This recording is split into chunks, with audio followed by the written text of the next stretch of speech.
আমাদের পাপে ওই যে যারা আমরা বলতে আমরা সবাই সবাই যদি একটু যদি দোষ করি, যে কোনো পাপ পুণ্য যদি থাকে এই ব্রহ্মপুত্র নদীতে স্নান করলে 100,000 পাপ এই যে দূর হয়ে যায়, পুণ্যস্থান লাভ করে। ভগবান পরশুরাম যখন মাকে ওই যে বাবার অনুমতি যাইয়ে মাকে হত্যা করছিল কুটি দিয়া, সে ব্রহ্মপুত্র নদীর ঢাকায় নারায়ণগঞ্জ নাঙ্গলবন্দ মহাতীর্থ শিয়ান। তো ওই শিয়ানে তো অনেক সাধু সন্ন্যাসী আসবে, যে অনেক যাত্রীকে আসবে এখানে। আমি আসছি চন্দ্রধাম সোমনাথ বাড়ি থেকে, সিটাং থেকে, ওই দামে থাকি আমি। তো এখানে অনেক যাত্রীরা আসতে পারেন। ভগবান পরশুরামের এই যে একটা তীর্থস্থান করে দিয়ে গেছে, এই তীর্থস্থানে যদি আমরা স্নান করি আমাদের 100,000 পাপ, শত কিছু পাপ পুণ্যস্থান আমরা লাভ করব। এটা আমাদের মহা তীর্থস্থান।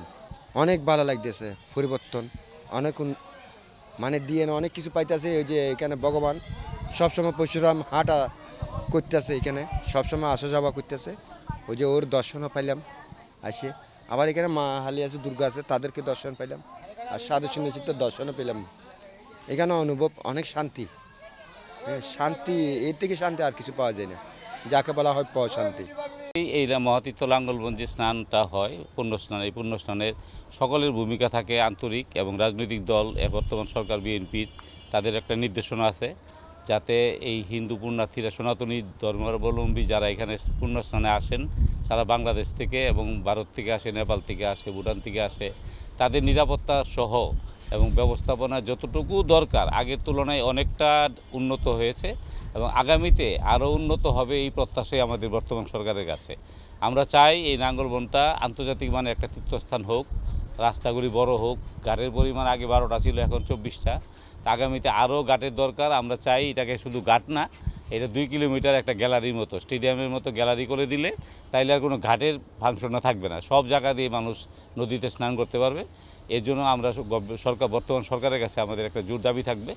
আর এখানকার এলাকাবাসীও আমাদেরকে অনেক সাপোর্ট দেয়, মানে যে লোকাল যে জনগণ আছে, লোকাল জনগণের সাপোর্ট প্লাস আইনশৃঙ্খলা বাহিনী সবাই মিলে, রাজনৈতিক দলের কর্মীর থেকে শুরু করে সবাই, নেতৃবৃন্দ যারা মাননীয় সংসদ সদস্য যারা হয়েছেন এইবার, তাই সবাই মিলা এই জায়গাটায় কালকে আসবেন, সবাইকে দাওয়াত করা হয়েছে। আমরা এই কেন্দ্রীয় ক্যাম্প, আমি পরিচালনা কমিটির উপদেষ্টা পরিষদের একজন সদস্য, আমরা 10 সদস্যের একটা উপদেষ্টা পরিষদ করেছি।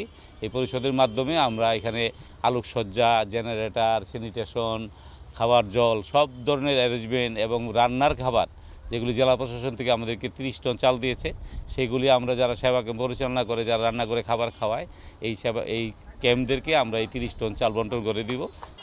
এখানে ব্রহ্মপুত্র নদীতে আমাদের বলে স্নান করলে না কিছু পাপ মুক্তি হয়, এই জন্য আমরা সপরিবার এখানে আগমন। তো আমরা বেশি আগে চলে আসছি, তো এই জন্য মূল্যে আসা যে আমাদের পাপটা যেন করে মুক্ত হয়, না হলে তো আর কিছু না। আমরা নিরামিষ থাকি, কিছু খাওয়া দাওয়া যায় না। স্নানের পরে আমরা কিছু মুখে নিই, অথবা ফল ফুল নিই, অথবা নিরামিষ কিছু খাই, এর বিষয়ে আর কিছু খাওয়া চলে না। আজ অনুভব করি, ঠাকুরকে প্রার্থনা করি ঠাকুর আমাদের যেন মঙ্গল করে, পিতৃকুল মাতৃকুল যাতে করে উদ্ধার হয়, আমরা নিজেরাই যেন উদ্ধার হয়, আমাদের ছেলেবেলারা যেন শান্তি পায়, আত্মা আমাদেরও কিছু আত্মা শান্তি পায়, এই জন্যে ভগবানের কাছে কামনা করি। আমরা চেষ্টা করি কিন্তু প্রতি বছর আসার জন্য, তবে আমরা আসি কিন্তু এখানে একটা তীর্থস্থান হয় যার কারণে আসে, কিন্তু আদি পুরুষরা এখানে আসে, মা বাবারা আসতেছে অনেক সময়, সেই কারণে এখানে তীর্থস্থান হয়েছে, আমরা আসতেছি। আমরা দেশের বাড়ি হলো খাগড়াছড়ি, জেলা খাগড়াছড়ি, খাগড়াছড়ি থেকে আমরা এখানে আসলাম। আমরা এখানে তীর্থস্থানে আসে অনেক সময় ওই স্নান করতে হয়, মন্দিরে আমরা ঘুরতে হয়, তাদের সাথে একটা দেখা সাক্ষাৎ করার জন্য, দেব দেবতাকে পূজা দেওয়ার জন্য এইগুলো আসতে হয়। সারাদিনে দিনে মোটামুটি আমাদের জন্য একটু ভালো লাগে, তো সবচেয়ে একটু আনন্দ একটু লাগে আর অনেক ভালো অনুভূতি থাকে, যে আমরা মানে স্নান করলে মনের একটা পবিত্র আসে, মনটা শুদ্ধি হয়, ভালো লাগে, এই কারণে স্নান করা। হ্যাঁ, নাঙ্গলবন দেখার একটা উদ্দেশ্যে মনে একটা আগ্রহী ছিল আমার, যে দেখবো এই জায়গাটা নারায়ণগঞ্জ। তা এবার আসলাম, দেখলাম এই জায়গাটা দেখতে অনেক সুন্দর, দৃশ্যটা ভালো লাগলো।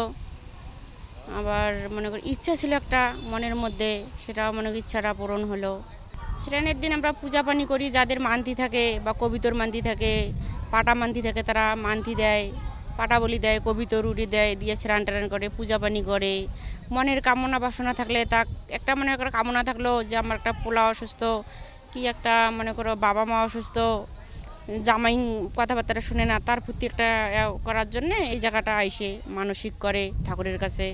এই জায়গায় দুর্গা মন্দির আছে, কালী মন্দির আছে, পরশুরাম, শনিদেব, মনে করো মহাদেব, অনেক কিছু ঠাকুর দেয় দেবতা আছে, তার কাছে কামনা করি স্নান করে। হিন্দু ধর্মাবলম্বীদের একটা বড় প্রোগ্রাম হচ্ছে লাঙ্গলবন্দ এলাকায় পুণ্যস্নান। এটা বরাবরের মতোই আমরা পুলিশের নিরাপত্তা জোরদার করা হয়েছে। আমাদের প্রায় 1038 জন পুলিশ মোতায়েন থাকবে। আমাদের জেলা পুলিশের 658 জন পাশাপাশি অন্যান্য জেলা থেকে আমরা 380 জন পুলিশ এখানে নিয়োজিত থাকবে। এছাড়া ট্রাফিক ব্যবস্থাপনার জন্য ট্রাফিক পুলিশ আলাদা কাজ করে থাকবে। আমাদের পুলিশের পাশাপাশি এখানে 400 থেকে 500 স্বেচ্ছাসেবক ভলেন্টিয়ার হিসাবে কাজ করবে। এছাড়া এখানে নৌ পুলিশে থাকবে 80 জন, ফায়ার সার্ভিসের 20 জন এখানে কর্মরত থাকবে। কারণ যারা পুণ্যস্নান করতে যাবে, যদি কেউ পানিতে হয়ে যায়, নিমজ্জিত হয়ে যায়, সেক্ষেত্রে আমাদের ফায়ার সার্ভিস উদ্ধার করবে। তো আমরা বিগত কয়েক বছর ধরেই আমরা কোনো অঘটনের সংবাদ পাইনি, কারণ আমাদের আইনশৃঙ্খলা বাহিনী সর্বাত্মকভাবে চেষ্টা করতেছে যাতে কোনো অঘটন না ঘটে। আপনারা জানেন যে এই প্রোগ্রামে আমাদের জেলা, আমাদের দেশ বাইরেও বহির্বিশ্ব থেকে কিছু লোক এখানে এসে পুণ্যস্নান করে থাকে। প্রায় 8 থেকে 10 লক্ষ লোক সমাগম হয়। তো আমরা তাদের কথা বিবেচনা করেই আমরা নিরাপত্তাটা জোরদার করেছি। এছাড়া এখানে শিশু এবং মহিলারাও গোসল করতে নামে, তো তাদের কথা বিবেচনা করে আমাদের নারী বিলাস মোতায়েন থাকবে। আশা করি কোনো সমস্যা হবে না। আর যে এখানে যে ঘাটগুলো আছে, ঘাটগুলো সংস্কার করা হয়েছে। আপনারা জানেন যে এখানে রাজঘাট নামে একটা ঘাট আছে, সেই ঘাটে এসে সবাই পুণ্যস্নান করতে নামে। এই জন্য এই ঘাটকে কেন্দ্র করে আমাদের নিরাপত্তাটা আরও বেশি জোরদার করা হয়েছে, যাতে এখানে মানুষের সমাগমটা কম হয় এবং মানুষ নির্বিঘ্নে সেখানে পুণ্যস্নানটা করতে পারে। আশা করি কোনো সমস্যা হবে।